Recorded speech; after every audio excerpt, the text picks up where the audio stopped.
Dissent is part of democracy. We can not always be on the same page. In fact, you can you can post online that the sky is blue and somebody will oppose. Yes. Because that is a diversity of our humanity.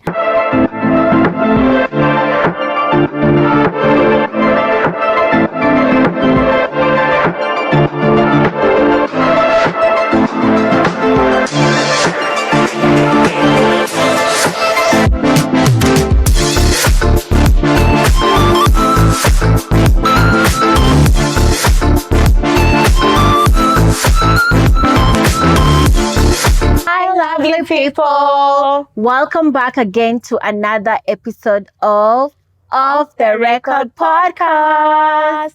As always, I am your girl, your Sheree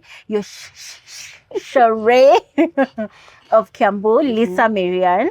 And I'm your girl, Jabel from Siaya, Mariah Onyango. Our lovely audience, today we have amazing guests on set. Ebu camera, just zoom in on everyone so that we can get to see the brilliance that's in the house. And because I don't want to water down who they are, I will welcome them to briefly introduce themselves, tell us your name, the nickname that you want us to use on this set, or your favorite one. Like for Mariah, it's always a girl from Siaya.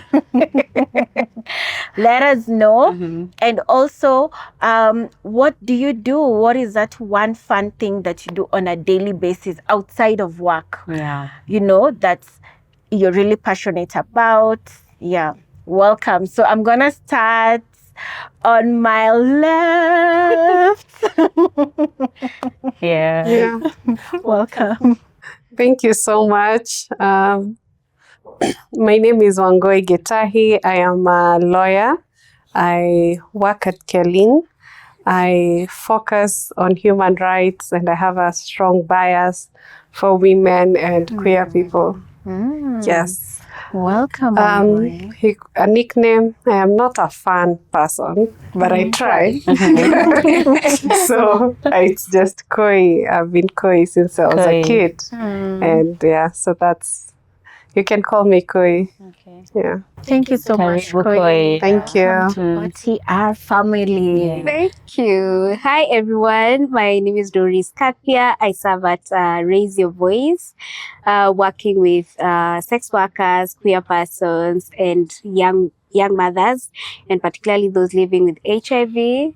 Fun fact about me, I don't think there's anything fun about me. But what I love doing outside my work is sleeping. And I prefer my name, my nickname Kadot. So I'd be happy if you can use that here. Karibu sana Kadot. Thank you. Said. Hello. I'm Gauden Swere. I conduct strategic interest litigation at Amnesty International Kenya. One fun thing about me, every single day I look out the car window and pretend that I'm in a music video. That's nice. Hi everyone, my name is Okora Masafu. I lead litigation and strategy at the National Gay and Lesbian Human Rights Commission. A daily routine would look like fitness in the morning. Nickname, just Masafu. What else? That's it. That's it? Yes. So Masafu. Masafu. Perfect. Karibu sana. Guys, and you have had all of our beautiful guests. At the end of the episode, they'll be sharing their social media links. More follow tafadhali. If you have any questions where you want to follow up in person, I'm sure they've given us consent, right? And Mariah, what are we talking about today? Today tunaongelea uhuru, freedom. It's a very expensive term, because sometimes we say you have freedom, but do you really have freedom? Yeah, so that's what we're going to dissect today. These lovely, beautiful faces. Yeah, so we can, see how, what they're going to tell us about freedom and what does freedom mean to them. Yeah. Right? Yeah. So the Constitution of Kenya guarantees us, rights, freedoms, but specifically, I think what we are going to be dissecting today is on freedom of expression. Absolutely. And maybe just to, ask you, Koi, what are some of those rights surrounding expression that maybe our audience would want to know about? Yeah, definitely. Freedom of expression is one of those things that we constantly do without knowing that we're expressing ourselves. For example, posting on social media, that's a form of freedom of expression. Yeah. Speaking out, basically like you are in your community, you are in church, and you don't like something that is going on, you speak out. You're in class, in the school setting, you speak out. That is freedom of expression. The way you show up in the world in terms of what you're wearing, that's a form of freedom of expression. What else? Freedom of expression also interlinks with how we worship. It's also you choosing your faith and how you will worship, basically. Do you go to church? Do you go to the mosque? Do you go to the temple? That is a form of freedom of expression. So freedom of expression, basically, it shows our diversity as human beings. It's the freedom to show up in the world authentically in the way that it makes sense to you.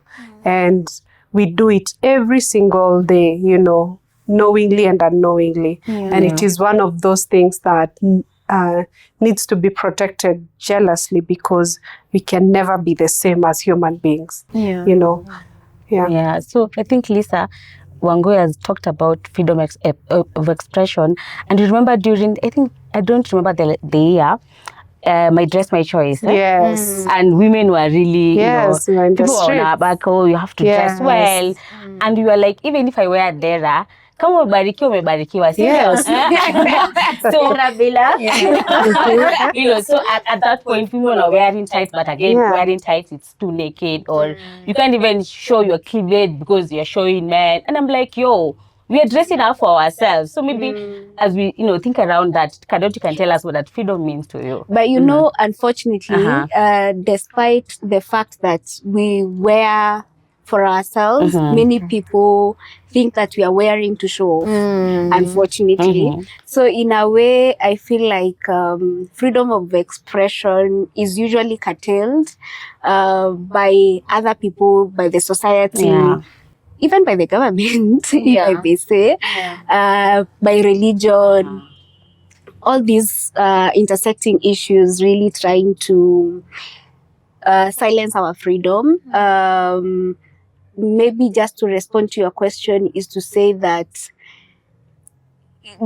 people express differently. Like, for example, I use art to express myself. I do films, I do, all these poems, maybe all these artistic ways to express myself and to express what I'm feeling and to tell stories, basically. And for me, it's being free to share what is in my mind, what is in my heart, and whatever it is that I want to say without being silenced by anyone.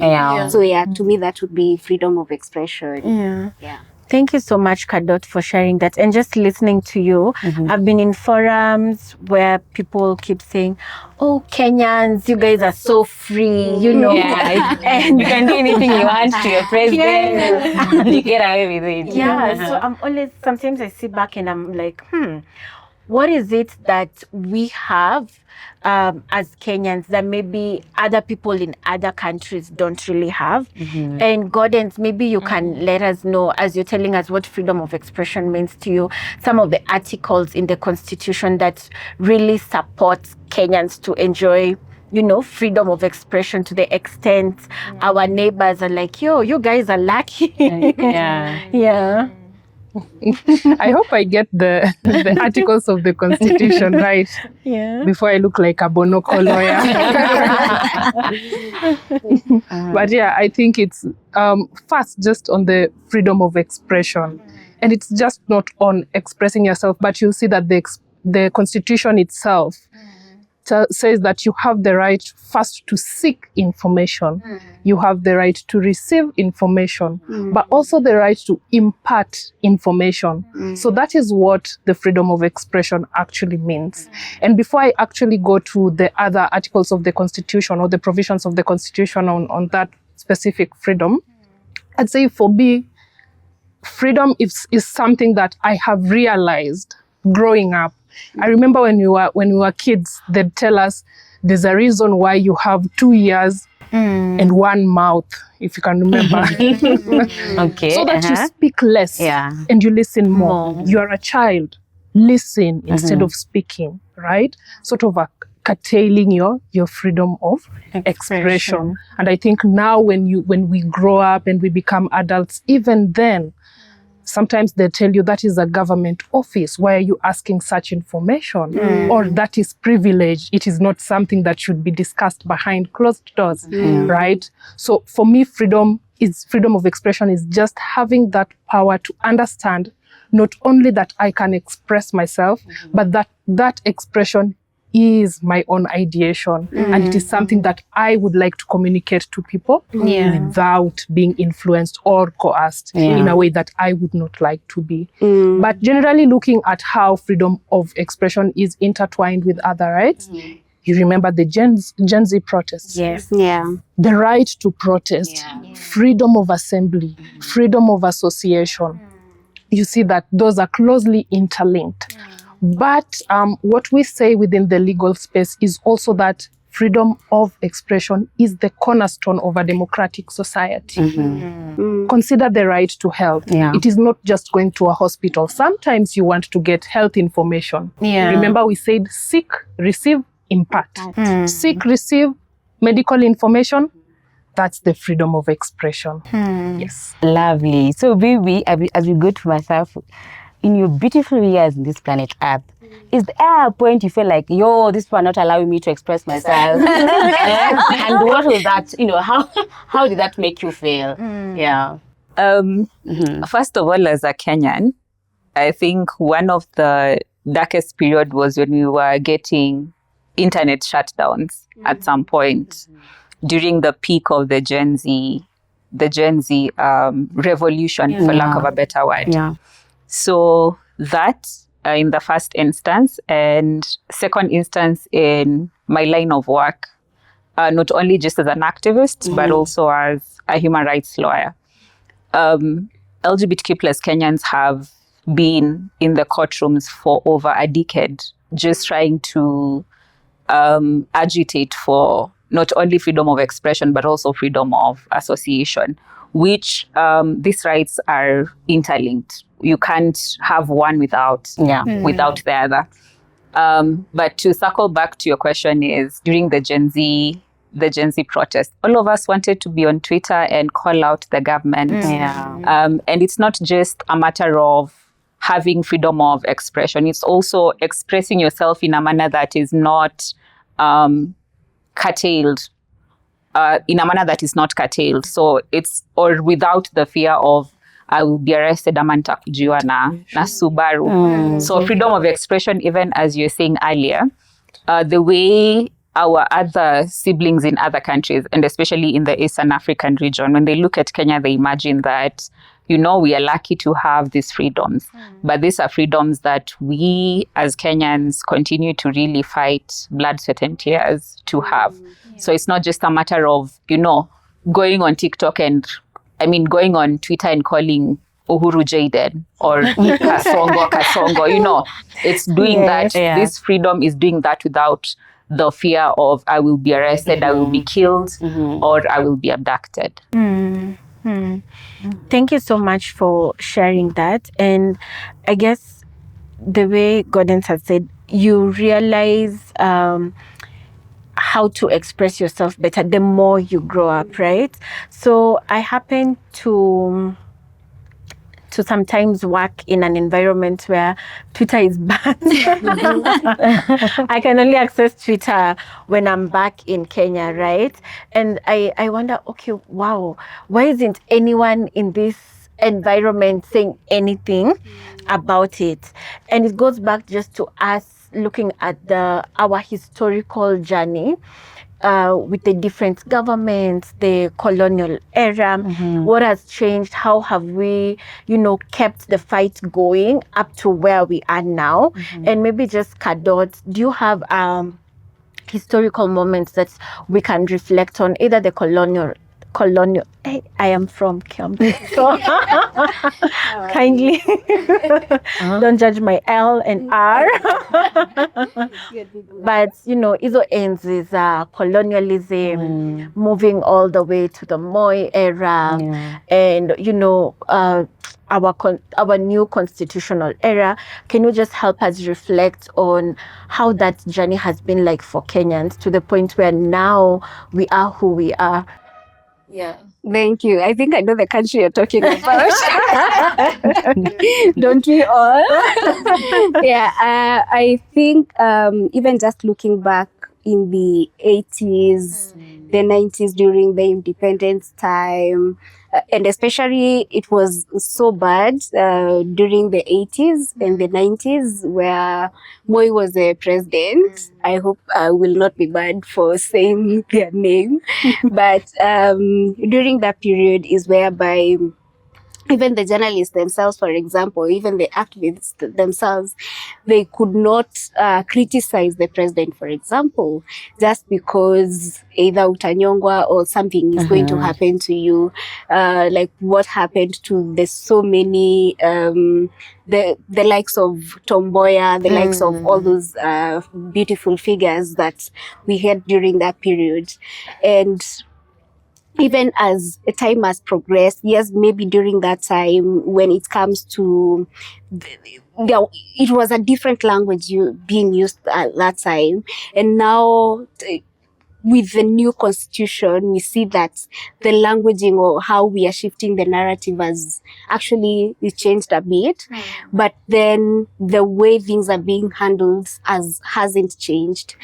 Because then if, for example, the folks who are making memes of our president, or not our president per se, but the person with a big forehead. But now there's an assumption that the reference is that one person, you see. So what then happens is that they are limited in terms of how they are able to express themselves, because either you'll be kidnapped, just like Nasafu had said, or you're going to maybe even be killed, or Subaru is going to pick you up, all those stuff. And now it means that you can't even do anything without that fear of what is going to happen to me. I've been banned on Instagram, I've been banned on Facebook, I've been banned on Twitter, and so are other activists who are using digital platforms as a means of communicating or even expressing themselves. And therefore, despite how things were in the colonial era or even in the Moi era during the 80s and during that period, maybe things might have changed, but just in terms of language, but in terms of how things get handled, I don't think there is much difference, because either you'll get tortured or even exiled during that time. And now the same thing is being replicated. But then again, I feel like this specific issue around expression and even what is protected in the constitution is more to the people who have power rather than the common mwananchi. Because then you realize that people who have power have the ability to even go to court and, sue somebody simply because they've called Mika let me use another name, or they've made maybe a meme about me and stuff. And what happens that then it means that that case maybe is going to even make you be afraid of continuing to express yourself. And there's nothing that is more hard or even worse than self-censorship. Because you, for example, even the media houses, when they get sued, because we've seen so many cases where media houses have been sued. And what happens is that even the editors themselves are hesitant of even publishing any stories that might end up implicating them or the media house. And therefore, when you as a journalist end up cutting short that story, it means that the public is not going to know about it first, because now this is a public figure, or maybe it's somebody who is very powerful you're speaking about, and it becomes really difficult. It means that you've already censored yourself before even the public censorship. And meaning basically that your freedom of expressing yourself have already been, curtailed. So yeah. I think when Kadot was talking, I was just thinking during Moi era, and you wake up in the morning and you have to listen to what Baba Moi is saying before you start the day, and whatever he says, it goes, But as we progress, we felt like, or rather I'm feeling like, I think Uhuru was a bit, very easy with us, because he was saying, wacha Jay-Z onge, and then, Baba, may he continue resting in peace. He used to allow people to, express themselves, because at the end of the day, I'm just saying something. I'm not coming to your house to I don't know, to unalive you or something. So so that is really interesting. And we've really, really come a long way. I think the constitution, the new constitution has made it possible for us, although we still, I feel that it's protecting more of the powerful people than the common mwananchi, if you ask me. And in the same breath of, Gen Z, because we know protests, kuna watu wali feel like, it was too much. Some people felt like, it was, we needed to add more power. So at what point maybe do you feel like, that's enough expression, sasa let's tone it down, and then sasa now we can allow, apana, let's bring now sense to the, conversation. Or twende nayo. Twende nayo. Although, how do I even say this? Because during the 2024-2025 protests, we lost very many young people, not because they deserved it, but because somebody felt like they had the power to do away with their lives for them to protect their power. Because, tell me why. No, let me not say that, because we might be banned.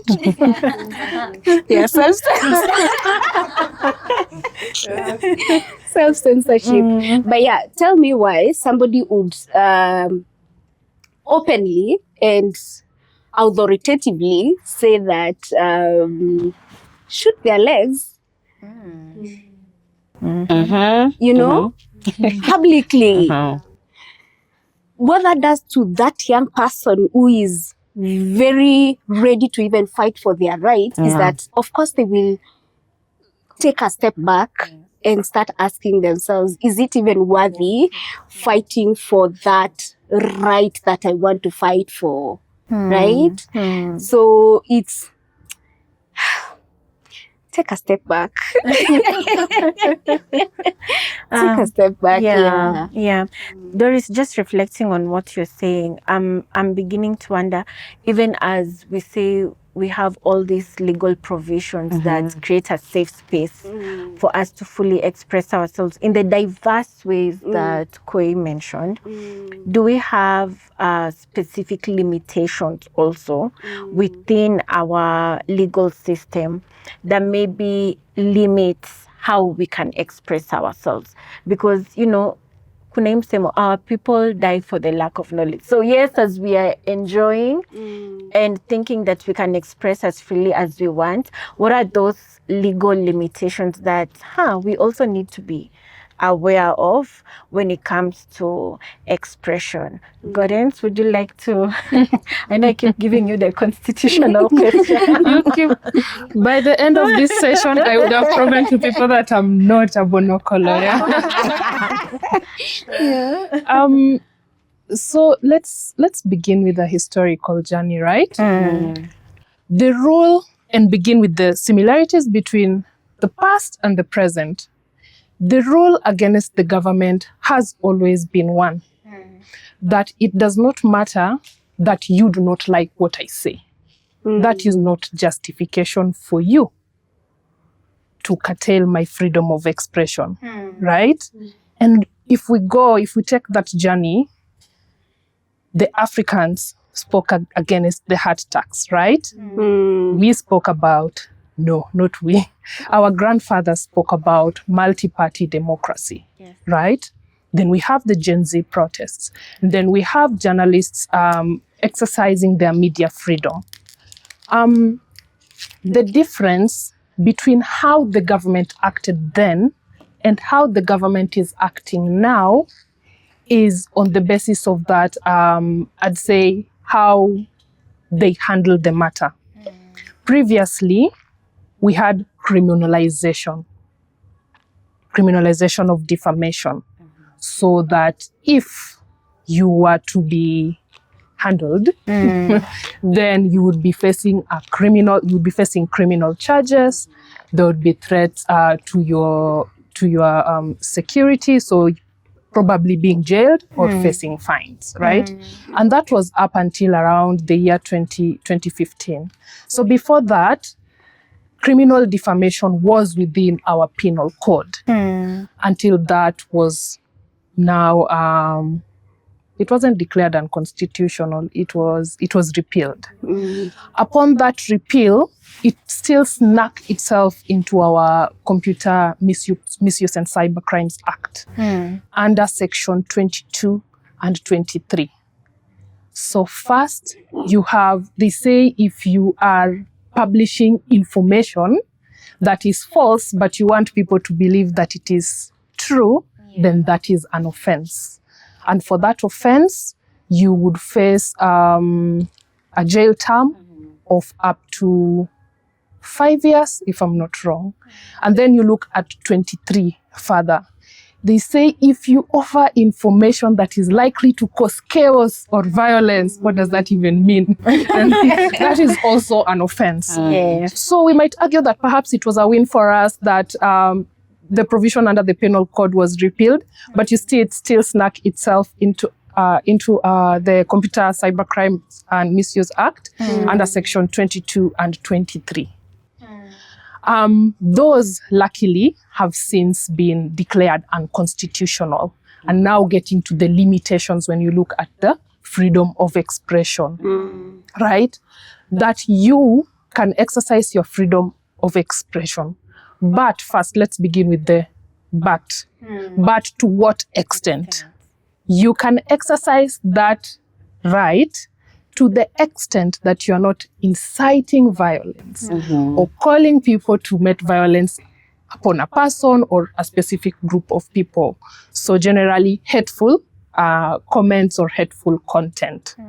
But for limitation of rights under our Constitution, first it has to be provided for by the law. And then it should not be overly broad and must serve a legitimate purpose. Let's discuss this using the declaration of Section 22 and 23 as being unconstitutional. And we've just discussed that aspect of, you are telling me if I publish content and it is meant to stir up chaos or violence, then you are going to find me guilty. Isn't that overly broad? Because what do you mean? What do you mean it's going to cause chaos? Yeah, that is overly broad, and therefore it is unconstitutional. So it really, really has to be prescribed by the law, and it has to be specific, serve a specific purpose. Yeah. So there's a three-pronged test to meet to ensure that you can actually limit or restrict the freedom of expression in Kenya. Yeah. I think when you were talking, thank you so much for that. I just reminded ourselves what happened in TZ. Hii hata tuseme ile ngwingwi ngwangwa. You remember that? And then this influencer akajipata ameshikwa. And then you are asking yourself, you mean just dancing? All of a sudden it's treason. Like, so at what point do you say now you cannot go beyond just dancing and expressing yourself and just enjoying yourself and passing a particular message without the government making you feel like you're actually insulting them? Because what that lady went through was diabolical, you know. So, and maybe Masafi, you can tell us, you know, that, you know, like how.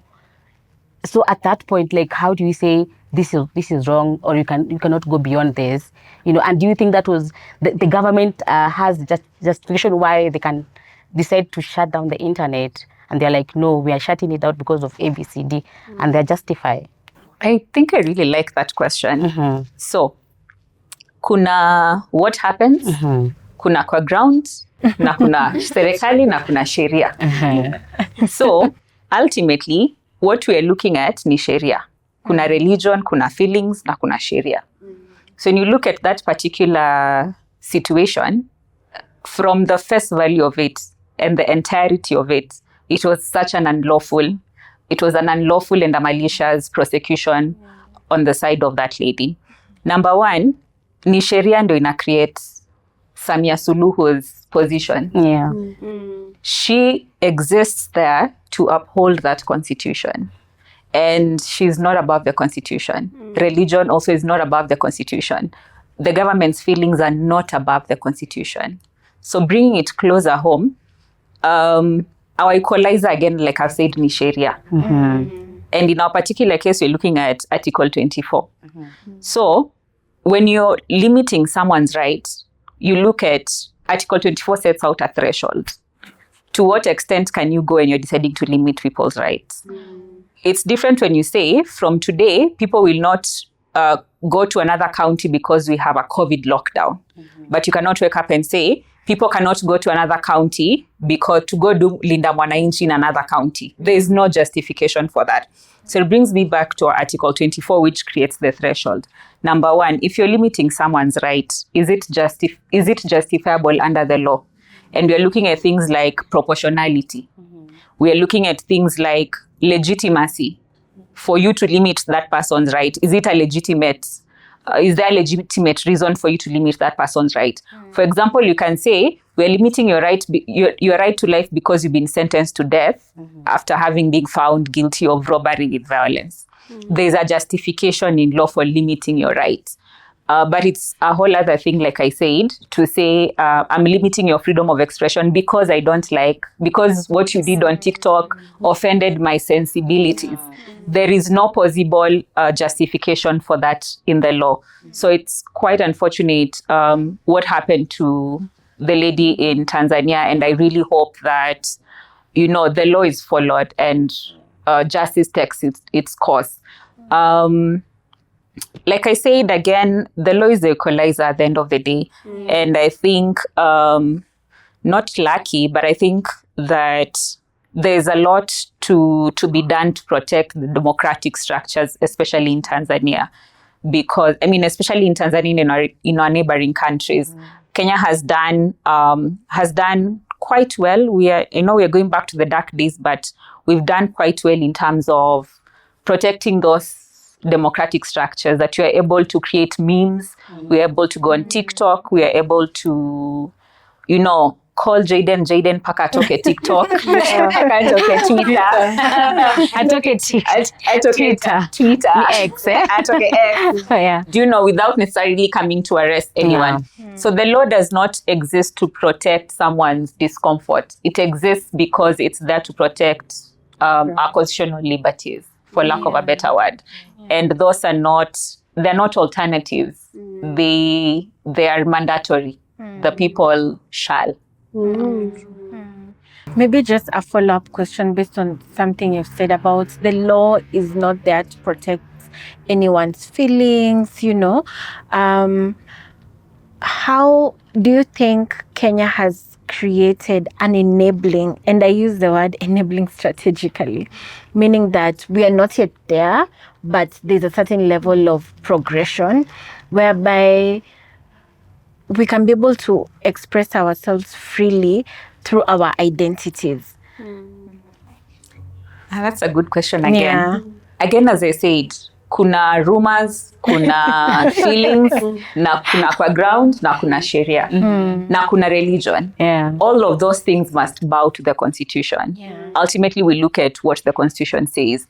When it comes to our self-determination, self-expression, and all of those things are anchored in the constitution. Ultimately, the Universal Declaration of Human Rights, which was what I call the world constitution, at the very basis says everyone is born equal and free. So it doesn't matter whether you grow up and become a corrupt president. What matters is that you, the minute you're born, you have equal protection before the law, and you're born free and equal.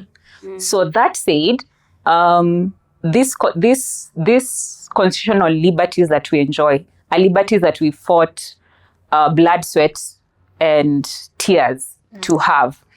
And that said, when it comes to identity, self-determination, self-expression, and even just association, all of these things are anchored in our constitution. All of us are protected. It doesn't matter if you're tall, if you're left-handed, if you're right-handed. It doesn't matter whether you come from Karen or whether you were born in Loitoktok. Ultimately, all of us have to benefit from that constitution. It doesn't matter. I mean, it's just the same way when we have religion. We have Hindus, we have Muslims, we have Dini ya Msambwa, we have Yesu wa Tongaren. We have Catholics, we have Christians, we have atheists.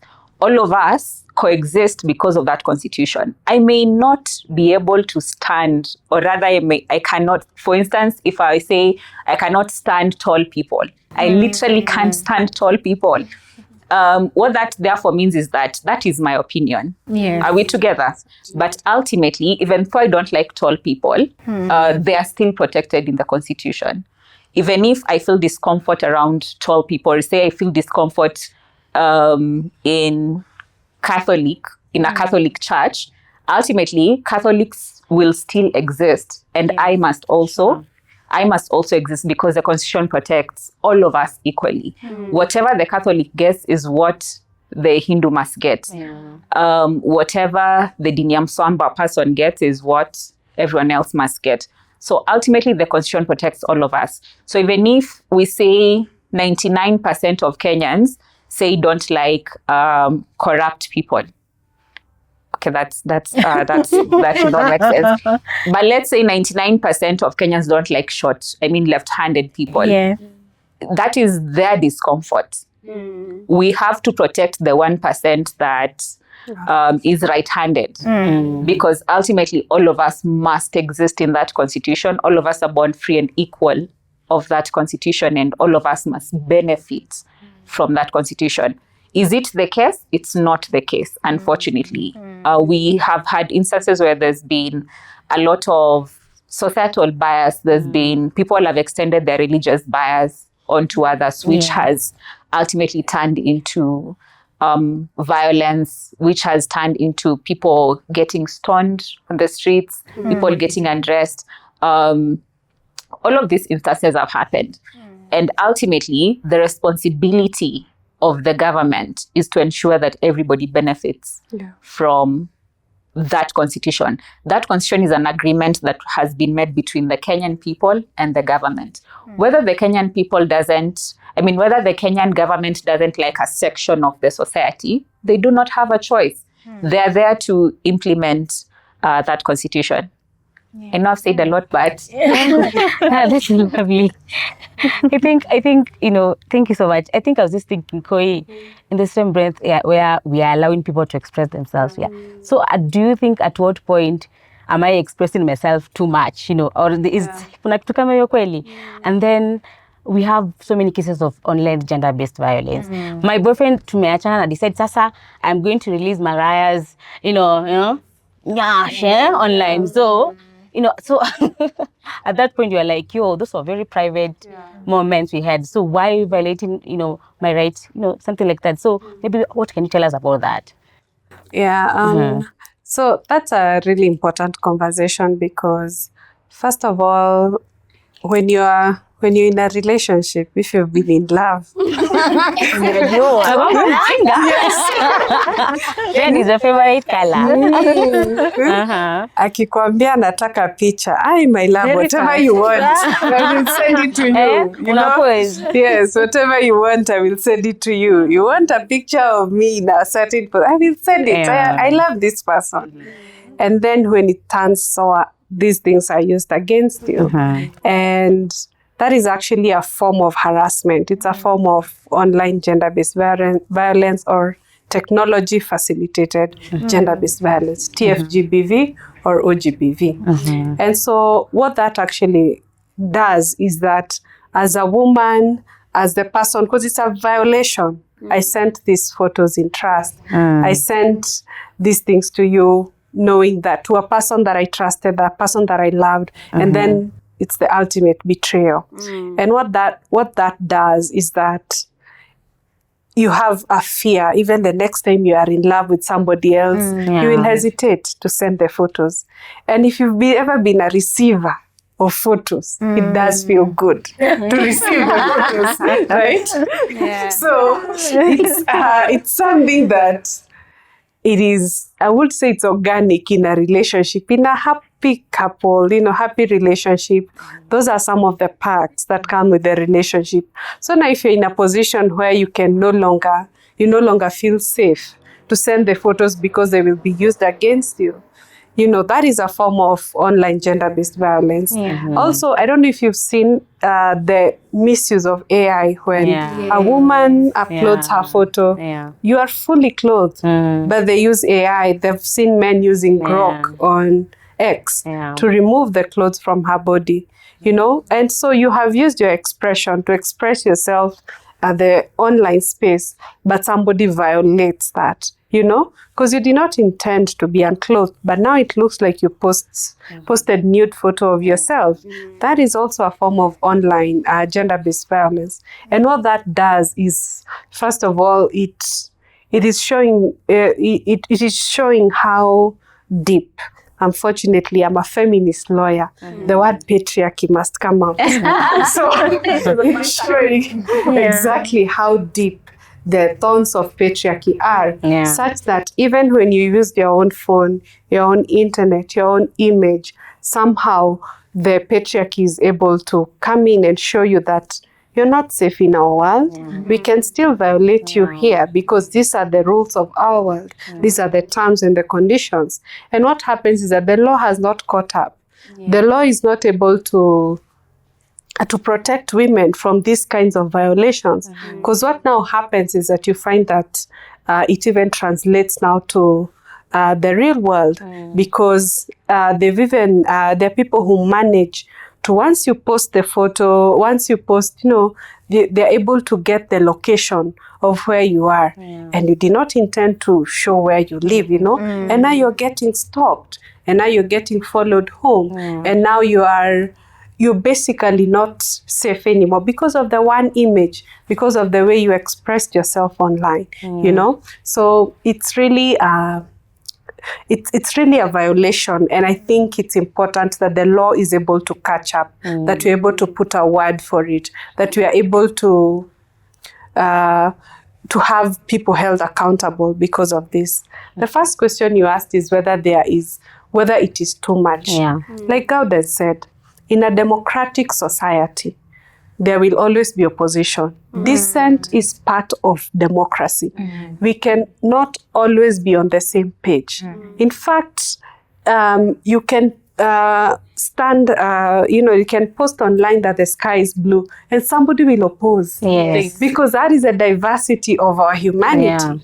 And so we have to learn to live with the people who do not agree that the sky is blue, you know? And that is the way a democratic society thrives. And as a leader, because like Masafu said, the law protects everyone, even the leader. You have to learn to have a thick skin because not everybody will agree with you, and the law protects even those who disagree with you, you know, because that's the nature of the law. And maybe as I conclude, one of the things that I do not take for granted as a Kenyan is the freedoms that we have. And the freedoms have come at a cost. Because when you look at our GHC, our social studies, our history, to take you back to the fight for multi-party democracy, how many political prisoners were there being tortured in Nyayo House? And they were all fighting for expression. If you look at the life of Wangari Maathai, a lot of people remember her as a Nobel laureate. But do we remember the fight that she had, which came at a personal cost of her own life, her own freedom, just so that we can enjoy Karura, we can enjoy Uhuru Park, you know? So this freedom that you're enjoying has come at a cost. And it is up to us who are here, because the past generation did their part. It is up to us to keep the fight alive, because you fight for freedom and then you fight to secure it, because it is always under threat. It is always under siege. So it is a matter of eternal vigilance.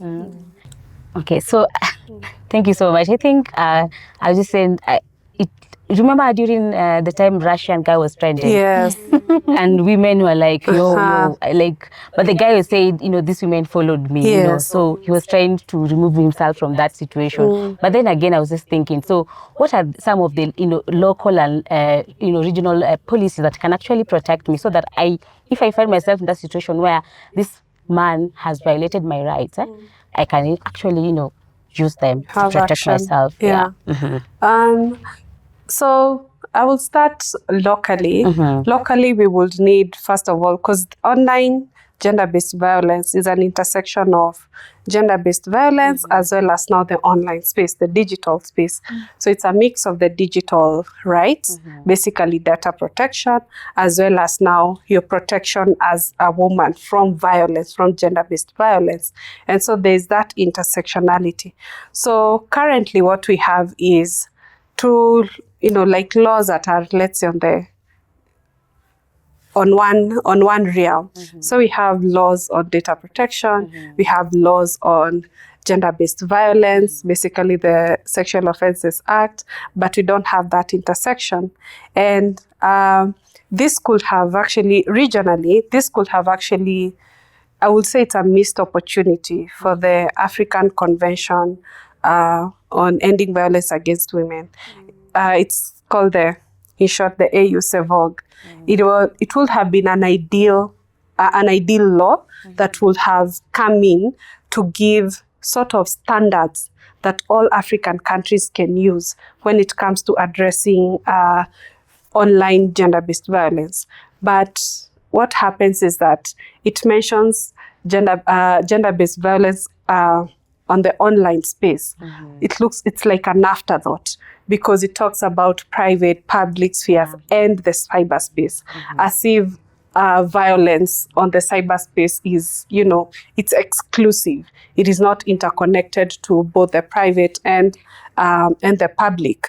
And so what the way I see it is that, first of all, you could have had some really good standard in the lawyers like to call them normative standards, you know, state obligations, you know, things like that. But essentially what they say is that at a minimum, every country in Africa, or rather every country that ratifies the convention, this is what you ought to do to protect women, and especially, basically, TFGBV does not actually only affect women, even children, you know? So it's basically anybody who is interacting with the online space who is at a vulnerable position. And so that is how the law would really come in. Because if I am posting photos of myself fully dressed and I am getting undressed online, you know, I should get justice. This person should be held accountable. Even the makers of these softwares that enable that kind of action. And this is why patriarchy comes in, because whose idea is it that a software can actually address someone? You know, because that even in itself, like the software having that ability in itself, is a violation, and that is the evidence of patriarchy, you know, manifesting. Because why is that a purpose for any software, you know? And so it's really a matter of having this intersection so that women are able to express themselves freely. Because now if that happens to me, I will not post photos of myself next time. So self-censorship, like Adot was saying, I will not be able to express myself freely, you know, because I'm afraid for my security. I'm afraid for even, you know, the violation of my dignity. Yeah. And thank you so much, Koi, and everyone for, you know, all the amazing nuggets of wisdom. I always like using that word because every day you get to learn something new. Just in the interest of time, because this conversation can go and go and go and never stop. Based on your lived experiences, if you were to describe our current state, whether it's political, social, economical state of expression as a country, again, remember, based on your lived experience, how would you describe it? And also, based again on your lived experience, what is that one judicial or legal reform that you would want to recommend to strengthen our current state of freedom of expression in Kenya? And we are gonna start on this end because yes. So I'll describe our current state of freedom of expression as it's completely shrunk. It's lost life. And there's a lot of work to do to resuscitate the current situation and state for freedom of expression for Kenyans, and particularly for lesbian, bisexual, transgender, intersex Kenyans who face the worst brunt of the current situation. That what a regular Kenyan is experiencing is almost 10 times what a lesbian, bisexual, intersex, transgender Kenyan is experiencing. That said, I was going to give numerous examples, but that said, our current state of freedom of expression requires a lot of resuscitation for us to go back. And like my colleague Koi said earlier, that these are freedoms that we have fought blood, sweat, and tears to have. I love what Winnie Mandela always said, that constitutional liberties are not things you go, like things like you go to collect on a picnic with good manners. They're things that you have to really, truly fight for and agitate for you to get. And those are not just liberties that will be handed to you like that. So that said, one of the legal reform or recommendation I would make is, number one, to implement the Constitution as it is. Bring to life what the framers of the Constitution always wanted. And our current Constitution, as we know, is celebrated to be one of the most liberal constitutions, not only on the continent, but in the world. So is to implement that Constitution as it is. That when we are saying every person is equal before the law and should equally benefit before the law, that this should be realized. And that everyone should equitably benefit from the law. The other thing, and finally, is that I would recommend for the decriminalization of same-sex intimacy, because this is a colonial law that is 93 years old, that still continues to be used to frustrate and oppress LGBTQ plus Kenyans, refugees and asylum seekers. So ultimately, in a democratic institution, everyone should benefit from the law without the fear of I will be stoned if I walk down the street, or I will be kicked out of my house, or I'll be kicked away from school. I will be denied entry into a church. I will be denied a passport. I can't have a bank account because of this colonial legislation that continues to exist in our legal textbooks. So recommending that the Constitution is implemented as it is. No one is requesting for special rights. We want that Constitution to be implemented as it is. We want to go back to a place where, we can meme Jaden out of Twitter without the fear of nitakujiwa na Subaru. And all of us can coexist just the same way our religions coexist without fear. And also emphatically recommending that colonial legislations that the effects of this colonial legislation continue to be felt in the everyday lives of lesbian, bisexual, intersex, transgender Kenyans. And these laws have to be stripped off our legal textbooks to allow all of us to exist in our democratic structure. All of us as tax-paying Kenyans and just as Kenyans. Yeah. Thank you. Okay. My turn? Yes.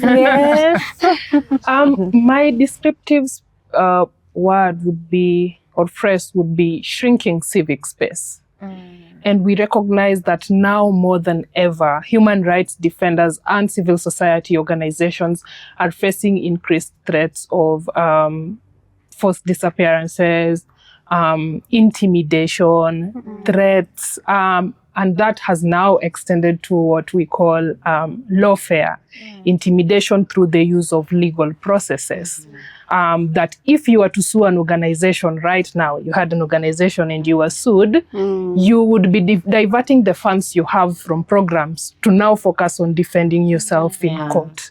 And that those are commonly known as slap suits, right? So I think it's really, really important in the protection of the freedom of expression to also focus on just the line of work that human rights defenders and civil societies are doing in human rights advocacy, acknowledging the benefits that accrue for communities when they are enlightened and they are aware of their rights on how to identify violations when they occur, how to hold the government accountable when the government fails to do something or acts in violation of their rights. That's really important.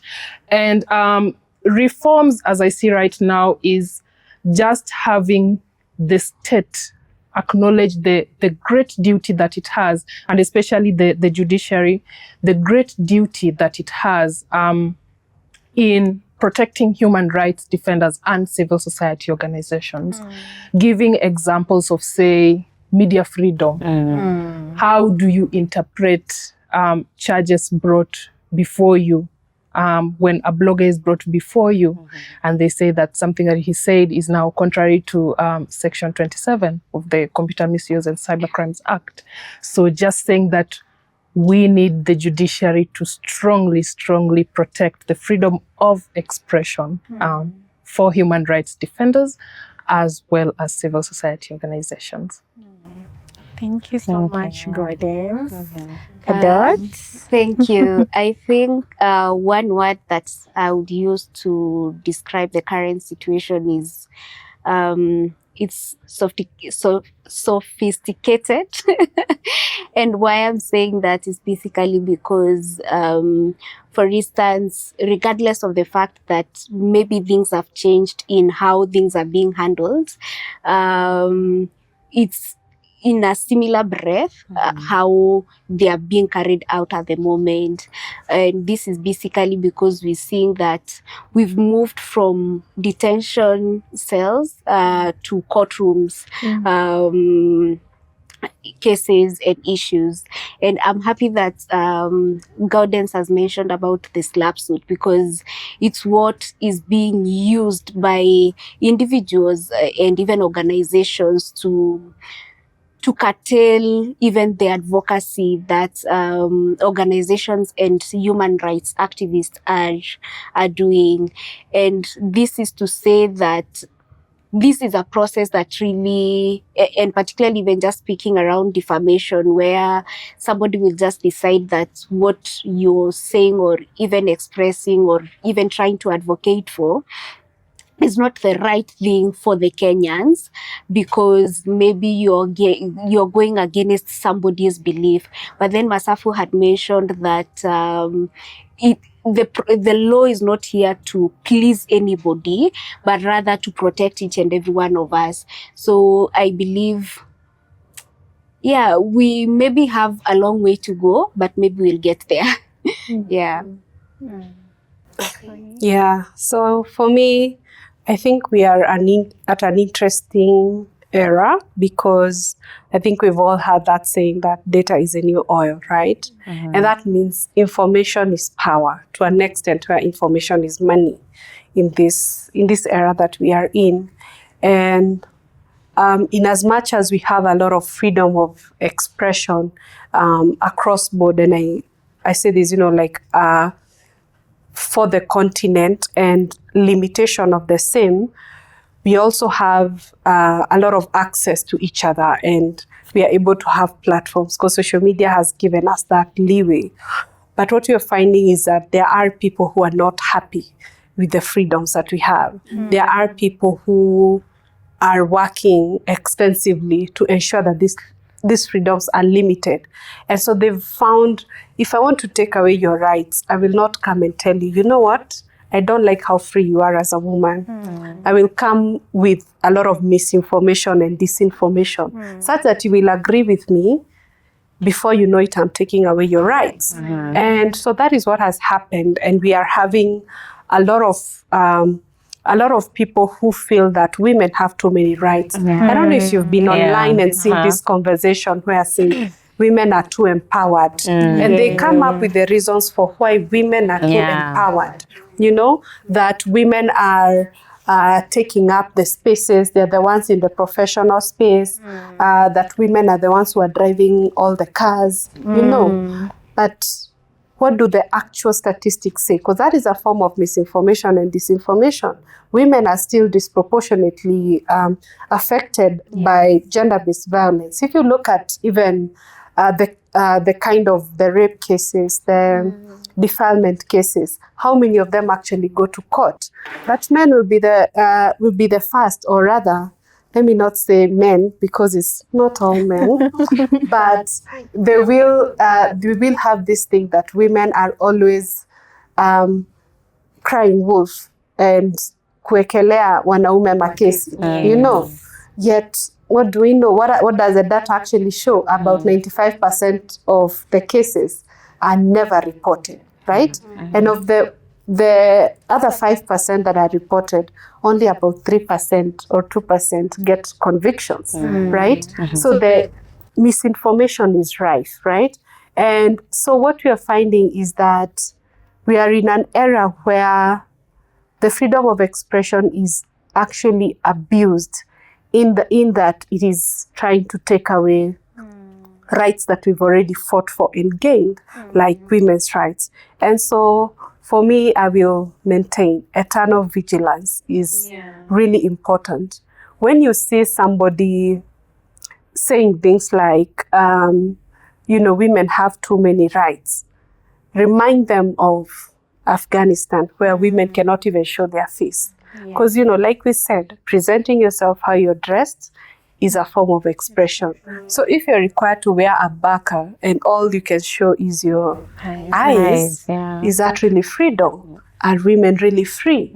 If you look at the way we are in our country, that women are still dying because of trying to procure an abortion, because abortion is limited.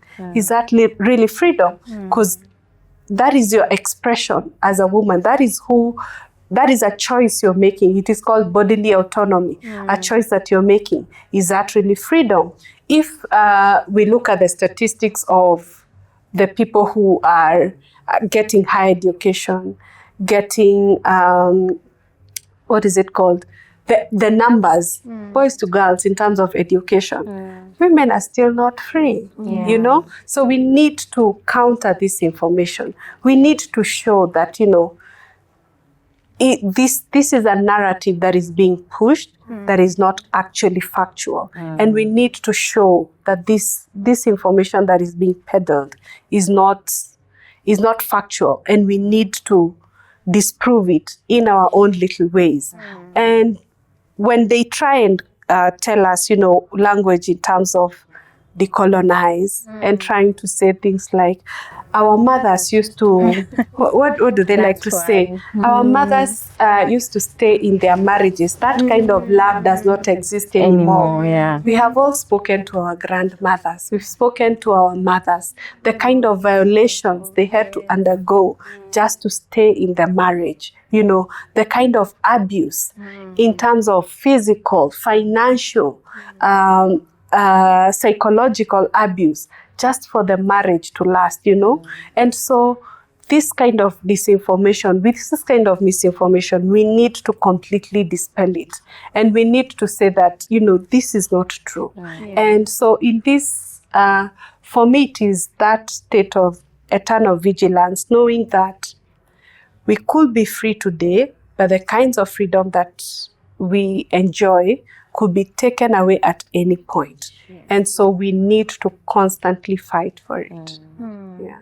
Thank you so much, Koi. I feel like I should invite you because I'm also really passionate about gender-based violence and how to continuously empower women to feel safe in their daily life. So thank you so much for sharing that passionately. I know I said we are winding up, but just reflecting on what Doris said about the slap suits, I was just sitting here and wondering, even though we are aware that defamation was removed from the penal code, we as human rights activists and advocates are still at risk from fully expressing ourselves, because of slap suits, false publication, the whole agenda and sorts. So I'm just wondering, as we wind up again, like, what can we do to really protect ourselves so that in our work we don't feel like tukitetea haki za wengine hata sisi we are at risk. We can just go around short and sweet.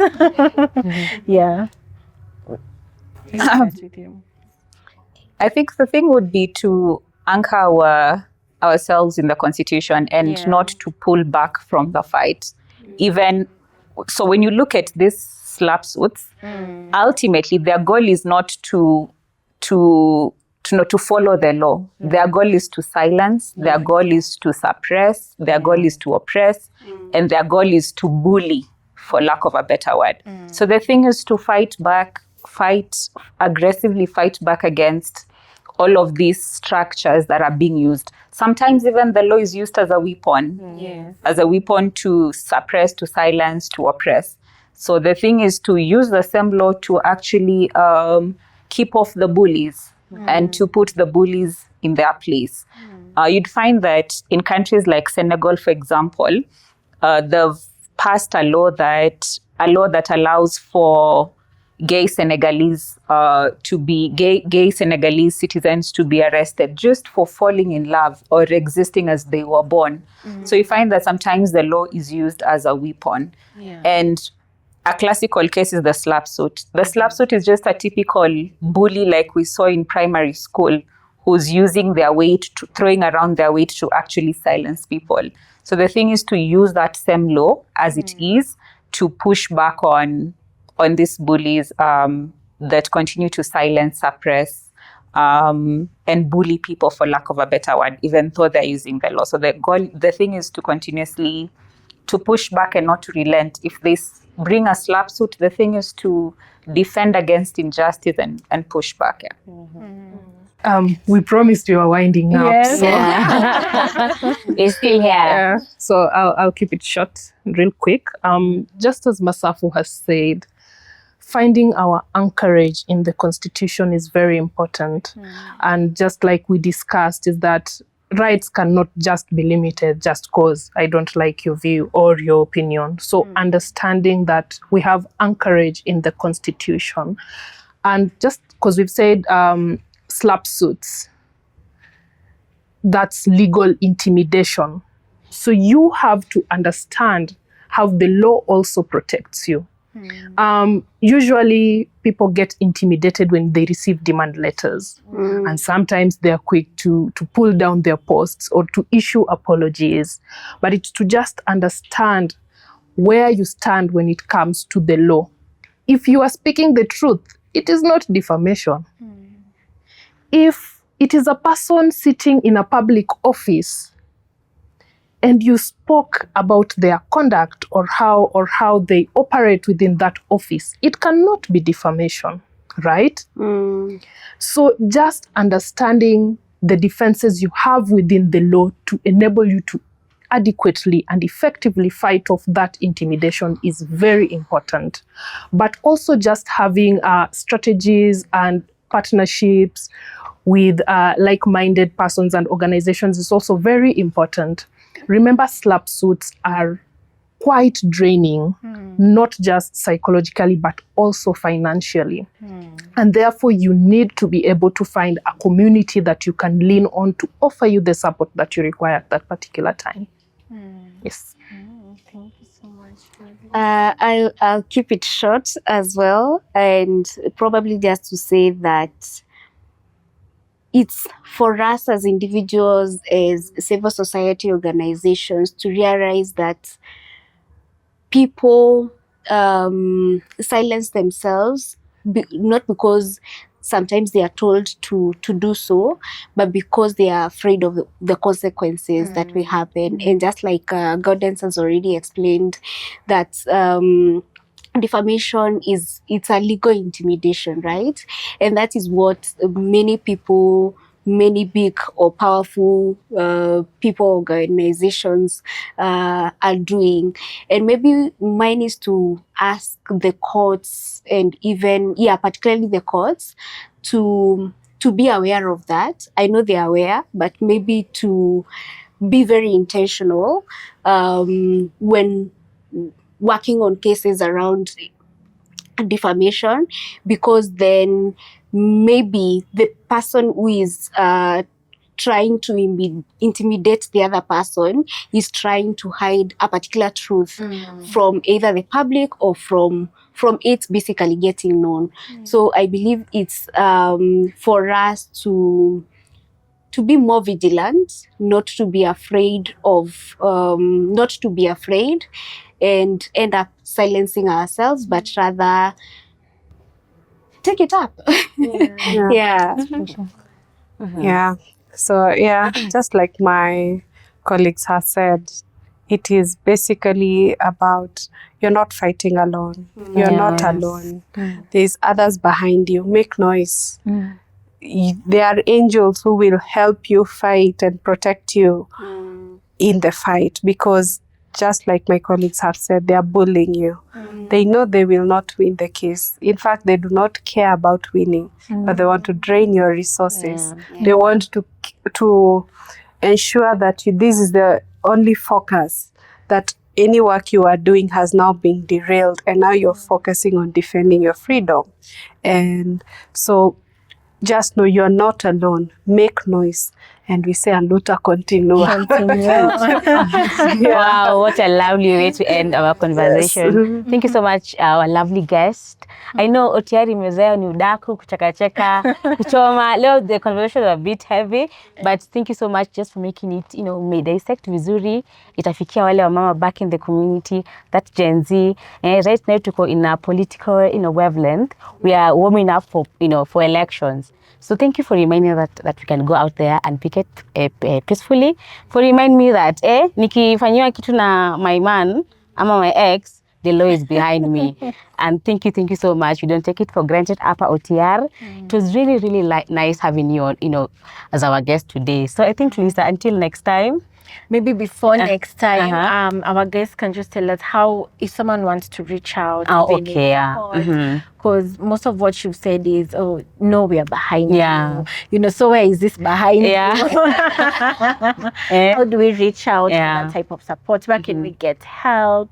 Yeah, we can just start quickly and then say bye. Yeah, I need to do better on my socials, Yeah. but I am on X. Yeah. I vehemently post at Getahi L. Nice. So I'm across all the social medias, but just as a viewer at the Okay. moment. But you can find me on X as Lovable Kathia. You can find me on Instagram and TikTok as Lovable Kathia, and on LinkedIn as Doris Kathia. Awesome. Akinyiwere on X. Shoot me an email on gaudence.were@amnesty.or.ke. Ish.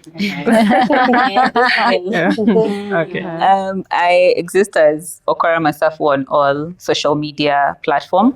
But in case there's any Kenyan who faces violations on account of the sexual orientation, gender identity, sex characteristics, do reach out to the National Gay and Lesbian Human Rights Commission for pro bono legal support. Thank you. Awesome. Yeah. This is what queendom brilliance looks like, guys. Yeah. And we look forward to hosting you once again. Until next time, we say bye.